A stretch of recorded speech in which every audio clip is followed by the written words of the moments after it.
तो दोस्तों आज तारीख हो गई है 4 दिसंबर 2023 की, साथ ही में दिन है सोमवार का। तो आइए बिना देर किए फटाफट से जानते हैं आज की ताज़ा खबरें और मुख्य समाचार। तो देखिए आज के मुख्य समाचार की पहली बड़ी खबर। पीएम मोदी बोले चुनाव के जीत ने 2024 की हैट्रिक की गारंटी दी। फिर आगे कहा देश को जातियों में बांटने की कोशिश की गई, लेकिन मेरे लिए नारी, युवा, किसान, गरीब ही जातियां हैं। जी हाँ, विधानसभा चुनावों में बीजेपी की जीत के बाद दिल्ली में पार्टी हेडक्वार्टर पहुंचे प्रधानमंत्री मोदी ने लोगों को संबोधित करते हुए कहा कि कुछ लोग तो कह रहे हैं कि आज की इस हैट्रिक ने यानी कि 3 राज्यों की जीत ने 2024 की हैट्रिक की गारंटी दे दी है। यानी कि पीएम मोदी ने इशारों में कहा कि तीसरी बार लोकसभा चुनाव में यानी कि प्रधानमंत्री के चुनाव में बीजेपी की जीत की गारंटी मिल गई है। वहीं पीएम मोदी आगे कहते हैं कि इस चुनाव में यानी कि अभी हाल ही में जो 5 राज्यों में चुनाव हुए तो इसमें लोगों को जातियों में बांटने की कोशिश की गई, लेकिन मैं लगातार कह रहा था कि मेरे लिए देश में केवल 4 जातियां हैं और यही सबसे बड़ी जातियां हैं, और वो है नारी शक्ति, युवा शक्ति,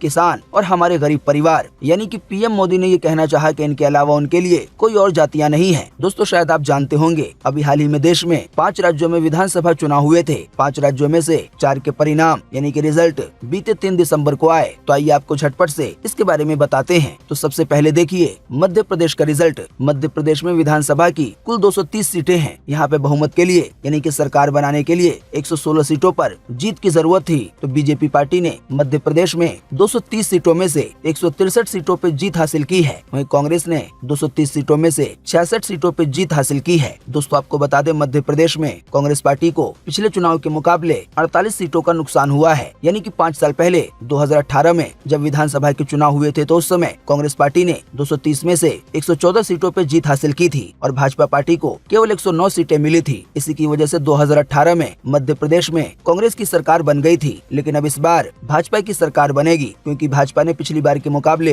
54 सीटें ज्यादा जीती हैं। वहीं बात की जाए राजस्थान की तो आपको बता दें राजस्थान में विधानसभा की कुल 199 सीटें हैं और यहाँ पे बहुमत के लिए यानी कि सरकार बनाने के लिए 100 सीटों पे जीत की जरूरत है। तो यहाँ पर भी बीजेपी ने बाजी मारते हुए 115 सीटों पर जीत दर्ज कर ली है। यानी कि राजस्थान में भी बिना किसी और के सहयोग के बीजेपी पार्टी आसानी से सरकार बना लेगी। वहीं आपको बता दें कांग्रेस को 199 सीटों में से 69 सीटें मिली है। 2018 के चुनाव के मुकाबले कांग्रेस पार्टी को 31 सीटों का नुकसान हुआ है। वहीं बीजेपी पार्टी 2018 में राजस्थान के विधानसभा चुनाव में केवल 73 सीटें जीत पाई थी, लेकिन इस बार 42 सीटों का इजाफा हुआ है और भाजपा पार्टी ने 115 सीटों पे जीत दर्ज की है। ऐसे ही अगर बात की जाए छत्तीसगढ़ की तो आपको बता दें छत्तीसगढ़ में विधानसभा की कुल 90 सीटें हैं। यहाँ पे बहुमत के लिए यानी कि सरकार बनाने के लिए 40 सीटों पे जीत की जरूरत है और भाजपा ने यहाँ पर 54 सीटों पे जीत दर्ज कर ली है। यानी कि छत्तीसगढ़ में भी बीजेपी की सरकार आसानी से बन जाएगी। आपको बता दें यहाँ भी कांग्रेस पार्टी को केवल 35 सीटें मिली हैं और पिछले चुनाव के मुकाबले में 33 सीटों का नुकसान हुआ है। वहीं बीजेपी पार्टी ने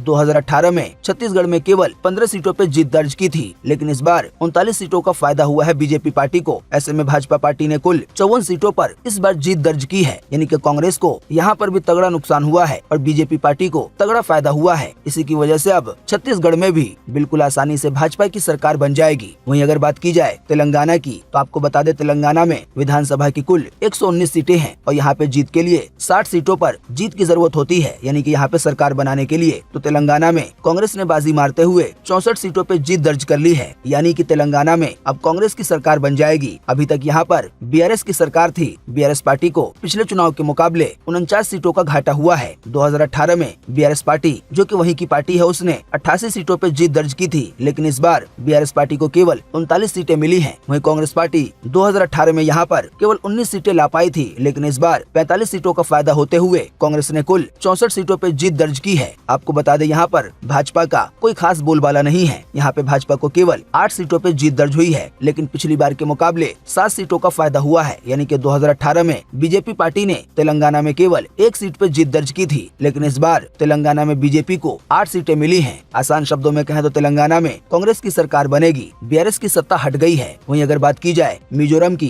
तो आपको बता दें मिजोरम का परिणाम आज 4 दिसंबर को आएगा। फिलहाल इस समय वोटों की गिनती जारी है। देखिए ये अगली खबर कि क्या है लाडली बहना योजना, जिसका भाजपा की जीत में बड़ा योगदान माना जा रहा है। जी हाँ, जैसा कि अभी हमने आपको बताया, अभी हाल ही में 5 राज्यों में चुनाव हुए। अब इसी बीच ये खबर आ रही है कि बीजेपी पार्टी को मध्य प्रदेश में जो बड़ी जीत मिली है, तो इसका एक बड़ा कारण लाडली बहना योजना है। दोस्तों आपको बता दे, ये योजना मध्य प्रदेश में 28 जनवरी 2023 को पूरे राज्य में लागू की गई थी। इस योजना के तहत मध्य प्रदेश की महिलाओं को हर महीने 1000 रूपए दिए जा रहे हैं। साथ ही में ये वादा किया गया था कि अगर मध्य प्रदेश में दोबारा से बीजेपी की सरकार आएगी तो इस 1000 रूपए को बढ़ाकर 3000 रूपए कर दिया जाएगा। जिन भी महिला की उम्र 21 साल या इससे ज्यादा है लेकिन 60 साल से ज्यादा नहीं होनी चाहिए, तो ऐसी महिलाएं इस योजना के लिए अप्लाई कर सकती हैं। हालांकि महिला शादीशुदा या तलाकशुदा या विधवा होनी चाहिए। तो ऐसा माना जा रहा है मध्य प्रदेश की बड़ी जीत में इस योजना का एक बड़ा योगदान रहा है। देखिए अगली खबर, हरियाणा में चीनी वायरस को लेकर अलर्ट हुआ जारी। हरियाणा के सिरसा में 11 बच्चों को किया गया है अस्पताल में दाखिल, 5 की रिपोर्ट आई है नेगेटिव। जी हाँ, हरियाणा के सिरसा में चीनी वायरस ने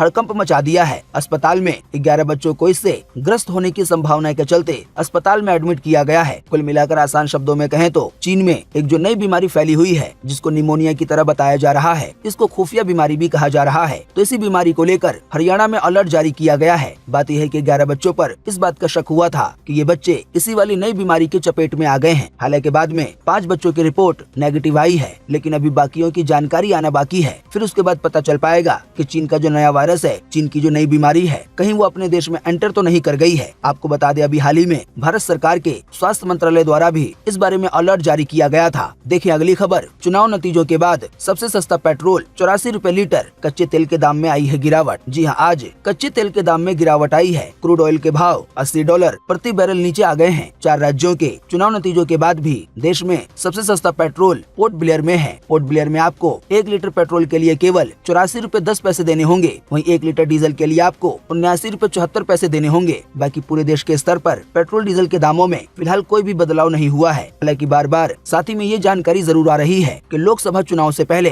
यानी कि अगले साल जो प्रधानमंत्री का चुनाव होने वाला है, तो इससे पहले पेट्रोल डीजल के दामों में अच्छी खासी गिरावट आएगी। जाहिर बात है, ऐसे में लोगों का फायदा होगा। वहीं आने वाले दिनों में देश भर में पेट्रोल डीजल के दाम कम हो सकते हैं। इसका एक बड़ा कारण ये भी है कि अंतर्राष्ट्रीय स्तर पर जो कच्चा तेल है, जो क्रूड ऑयल है, उसके दाम भी घट रहे हैं। देखिए अगली खबर के हाईवे के हर किलोमीटर पर लगाएं सीसीटीवी कैमरे। मुख्यमंत्री योगी ने NHAI के यूपी में चल रहे निर्माण कार्यों की समीक्षा करने के बाद ये निर्देश दिए हैं कि यूपी में जो भी हाईवे बन रहे हैं, तो हर किलोमीटर पर सीसीटीवी कैमरे लगाए जाएं। देखिए अगली खबर कि अब ICICI के क्रेडिट कार्ड से UPI पेमेंट कर सकेंगे। बैंक ने शुरू की है ये सर्विस। जी ICICI बैंक ने हाल ही में रुपए क्रेडिट कार्ड को UPI ट्रांजैक्शन के साथ इंटीग्रेट कर दिया है, यानी कि अब यूजर्स इसे अपनी पसंद के UPI ऐप से लिंक कर सकते हैं और ICICI के रुपए कार्ड के जरिए UPI पेमेंट कर सकते हैं। आसान शब्दों में कहें तो जैसे अभी आप कोई नया बैंक अपने फोन पे या पेटीएम ऐप में जोड़ते हैं, तो पैसे पे करते समय आपको ऑप्शन आता है कि आप किस वाले बैंक से पैसे पे करना चाहते हैं। तो ऐसे ही अगर आप ICICI का रुपए क्रेडिट कार्ड लेते हैं और इसको अपने UPI ऐप से जोड़ देते हैं, तो पैसे पे करते समय आपको इस कार्ड का भी ऑप्शन आएगा। आप बैंक के बजाय इससे भी पैसे पे कर पाएंगे। अधिक जानकारी के लिए आप ICICI के कस्टमर केयर से बात कर सकते हैं या नजदीकी ब्रांच जा सकते हैं। देखिए अगली खबर, लाल सागर में इजरायली जहाजों पर बैलिस्टिक मिसाइलों से किया गया हमला।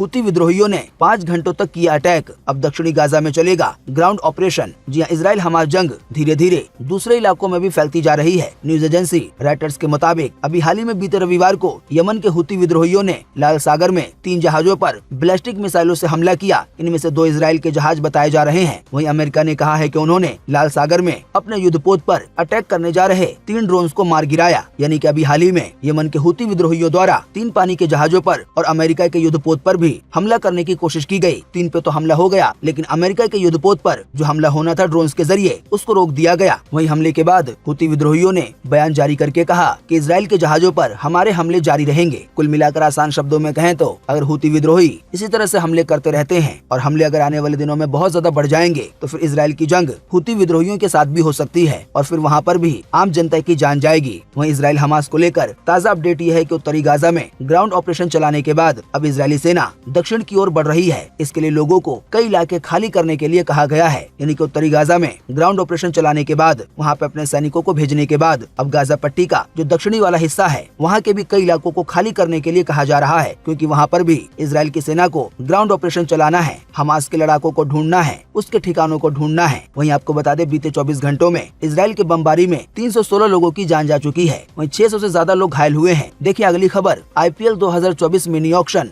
19 दिसंबर को दुबई में होगा। इसके लिए दुनिया भर के 166 प्लेयर्स ने कराया है रजिस्ट्रेशन। वहीं 25 खिलाड़ियों की बेस प्राइज है 2 करोड़। जी हाँ, IPL 2024 की नीलामी 19 दिसंबर को दुबई में होगी। ऐसा पहली बार होगा जब IPL का ऑक्शन देश के बाहर हो रहा है। IPL प्रशासन ने इसकी जानकारी सोशल मीडिया पे खुद दी है। तो अब आने वाले 19 दिसंबर को जब ये ऑक्शन होगा तो पता चलेगा कि कौन सा खिलाड़ी IPL 2024 के लिए कितने में बिका है। देखिए अगली खबर, तमिलनाडु और आंध्र प्रदेश से आज टकराएगा मिचोंग नाम का तूफान। NDRF की 21 टीमें तैनात की गई हैं। वहीं 4 और 5 दिसंबर को स्कूल कॉलेजों को बंद रखने का फैसला किया गया है। जी हाँ, चक्रवाती तूफान मिचोंग आज सोमवार दोपहर तक आंध्र प्रदेश और तमिलनाडु के तट से टकरा सकता है। तूफान के कारण तमिलनाडु के महाबलीपुरम बीच पर समुद्र का स्तर लगभग 5 फीट तक बढ़ गया है। तमिलनाडु की सरकार ने सोमवार को जरूरी सेवाओं को छोड़कर पूरे राज्य में सार्वजनिक अवकाश का ऐलान कर दिया है। यानी कि सभी जगहों पर छुट्टी रहेगी, केवल उन चीजों को छोड़कर जो कि रोजमर्रा की जरूरत है। स्कूल, कॉलेज वगैरह और बाकी सभी चीजों को बंद कर दिया गया है। वहीं दूसरी ओर आंध्र प्रदेश के NTR जिले में 4 और 5 दिसंबर को स्कूल, कॉलेज समेत सभी चीजें बंद कर दी गई हैं, जो भी पढ़ाई लिखाई से जुड़ी हुई हैं। वहीं बताया गया चक्रवात के चलते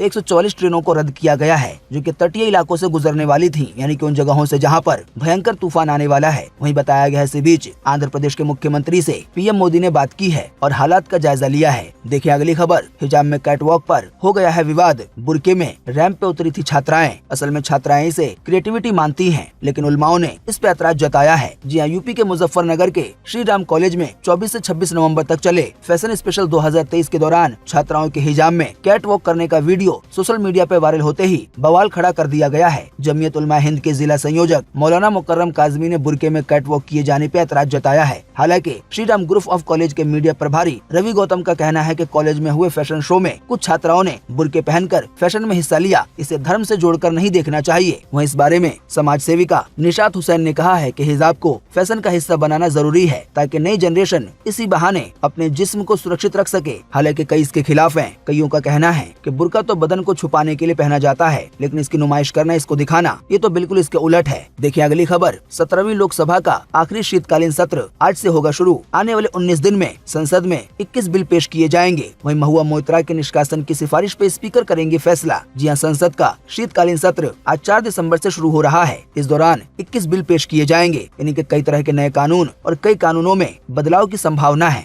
देखिए अगली खबर, राजस्थान बोर्ड 10वीं और 12वीं 2024 के परीक्षा की डेट हुई जारी। आइए बताएं अधिक जानकारी। जी हाँ, राजस्थान माध्यमिक शिक्षा बोर्ड यानी कि RBSE द्वारा 2024 के लिए कक्षा 10वीं और 12वीं के बोर्ड परीक्षा की तारीखें जारी कर दी गई हैं, जिसके मुताबिक परीक्षा 15 फरवरी से 15 अप्रैल तक आयोजित की जाएंगी। यानी कि राजस्थान में 10वीं और 12वीं की बोर्ड की परीक्षाएं 15 फरवरी से 10 अप्रैल के बीच में चलेंगी। अधिक जानकारी के लिए राजस्थान बोर्ड की जो ऑफिशियल वेबसाइट है उसको विजिट किया जा सकता है। देखिए अगली खबर के बरेली शहर के कई इलाकों में आज से नहीं चलेंगे ई-रिक्शा। ट्रैफिक पुलिस ने लगाया है प्रतिबंध। जाम की समस्या से निपटने के लिए ये फैसला किया गया है। हालांकि जानकारी के मुताबिक इसका विरोध किया जा सकता है। इसके लिए प्रदर्शन वगैरह भी किया जा सकता है ई-रिक्शा वालों द्वारा। देखिए अगली खबर के होंडा की कारें 1 जनवरी से महंगी होंगी। इनपुट कॉस्ट में बढ़ोतरी के कारण ये फैसला लिया गया है। यानी कि कहा गया है कि कार को बनाने में उसकी जो लागत है वो बढ़ती जा रही है। इसी की वजह से आने वाले जनवरी के महीने में एक बार फिर से होंडा की गाड़ियां महंगी होंगी। देखिए अगली खबर के PM मोदी का आज से शुरू होगा महाराष्ट्र दौरा। छत्रपति शिवाजी महाराज की प्रतिमा का अनावरण करेंगे। नौसेना दिवस के इवेंट में भी शामिल होंगे। जी हाँ, प्रधानमंत्री मोदी आज 4 दिसंबर को महाराष्ट्र के दौरे पे रहेंगे। तो दोस्तों, उम्मीद करते हैं कि आज की इस वीडियो से आपको काफी कुछ जानकारी मिली होगी। हम बस इसके बदले में आपसे इतना ही चाहते हैं कि आप इस वीडियो को लाइक कर दें और शेयर कर दें, क्योंकि आपका लाइक और शेयर करना ही होता है हमारी मेहनत का फल। वीडियो देखने के लिए आपका बहुत बहुत धन्यवाद। Thanks for watching.